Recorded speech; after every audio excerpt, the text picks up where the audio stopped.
Hey guys, how's it going? I miss y'all. All right, I'm going to share my screen with you. And so you guys can see about your assignment for this week, which is on DeltaMath.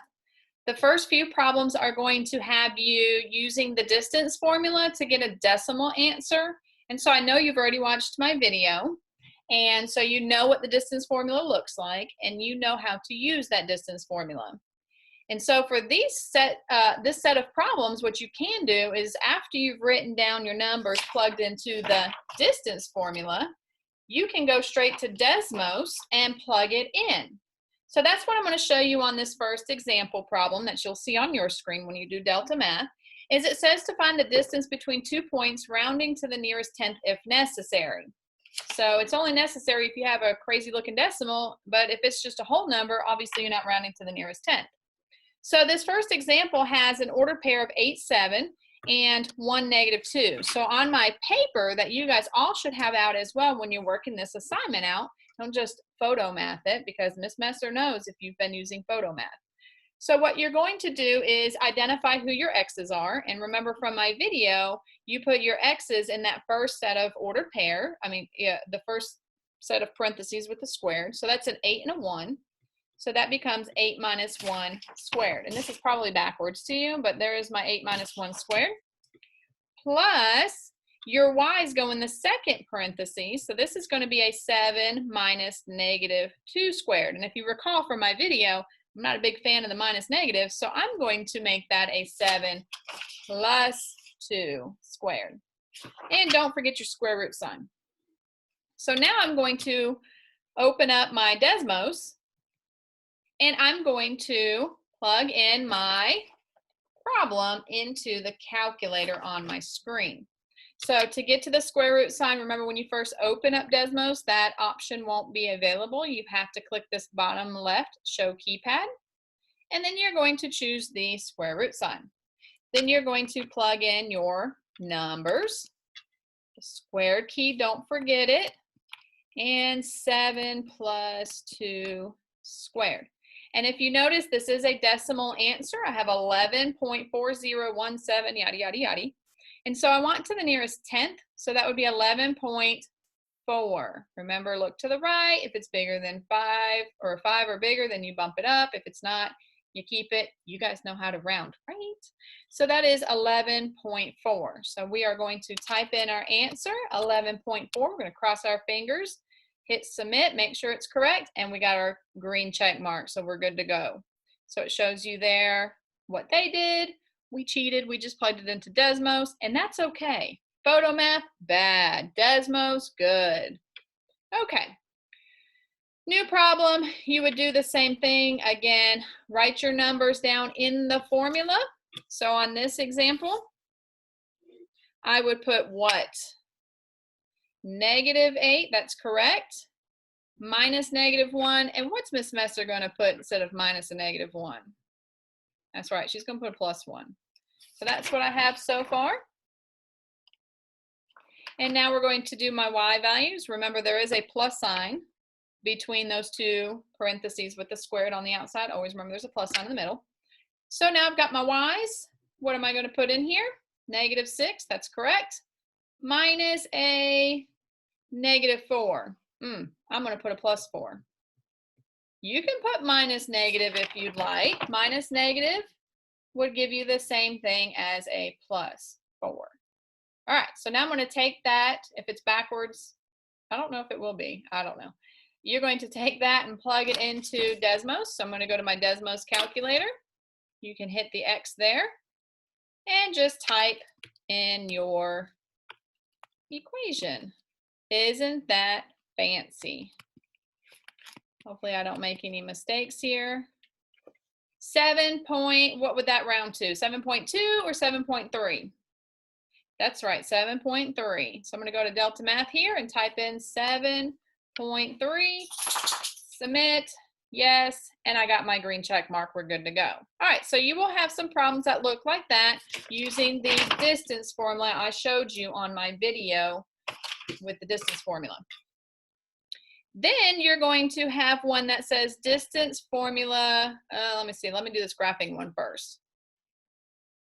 And again, there's videos embedded in here if you want to see him do the problem for you, but I thought I would just do a quick video so you guys can see me because it's been a while and show you what this looks like, because sometimes maybe I explain it better or maybe they explain it better. I don't know. All right, so we're going to graph a right triangle, and I bet you know what we're going to use if we're using a right triangle. The Pythagorean theorem, and that's what we worked on last week. The a squared plus b squared equals c squared. So it's going to have you create sides to a right triangle, and then that'll help you find the distance between these 2 points. Now what's really cool about these problems, they already graphed these 2 points for you. So this point here is my -8, -3. This point up here is my -5, 6. So they've already graphed them for you. Your job is to create a right triangle. So I'm going to show you how that works, because sometimes we get a little confused on these DeltaMath assignments on what to do and what they're asking for. So I don't care what point you start with. Let's go down here at this bottom point, click it, and when you drag up, you'll see a segment. Do you see that little line that I'm drawing? So I'm going to make sure I go to the same height as this second yellow dot. So once I get to that same height, so I'm creating a right triangle, a leg to my right triangle, click it. There's one leg. Now I've got to click it again. This creates another segment to draw to the other point. Once you've done that, a little notification will pop up and it'll say you're now ready to answer the question below. So, okay. So they're going to ask you, what are the lengths of leg 1 and leg 2? It does not matter who you call leg 1 and who you call leg 2. So if you want this to be leg 2, you can be leg 2. If you want this to be leg 2, that could be leg 2. It does not matter. So I'm going to count the boxes that are above my segment here, or my leg. So there's 3 boxes, 1, 2, 3. I'm going to go down here and I'm just going to say leg 1 is 3. Then I'm going to do the same thing for my other leg. 1, 2, 3, 4, 5, 6, 7, 8, 9. This one has a length of 9. So you're going to go to leg 2 and type in a 9. So these want your answer in simplest radical form. And what does that mean? That means they don't want a decimal answer. They want you to take that radical, use your factor tree, find your pairs. They go on the outside if you have any. If you can't simplify it, then you would leave your answer as a radical. And so we did this with the Pythagorean theorem last week. And before spring break, we did simplifying radical form. So we are going to use our scrap paper and we're going to work this out. And this is a Pythagorean theorem problem. So we've got a squared plus b squared equals c squared. That should ring a bell from last week's assignment. And my legs are 3 and 9. So 3 squared plus 9 squared. 3 squared, I can't, am I in the right place? There we go. 3 squared plus 9 squared. And if you need your Desmos calculator, you can click over top to it. 3 squared, we know is 9 though, we should, plus 9 squared, that's 81. And that gives you 90. So right now I have c squared equals 90. But I can't leave my answer like that because we're looking for c, not c squared. So we're going to take the square root of 90. So how do I do that? Can you even see it? How do I take the square root of 90? I believe I can do a factor tree with that. So I'm going to say, what times what gives me 90? 9 times 10. That would work. And then 9. I can break up 9. 3 times 3. 10 can be broken up into 2 times 5. So this is a review of simplifying radicals. Cross out my 90 and my 10 and my 9 because those were composite numbers. Circle your pairs.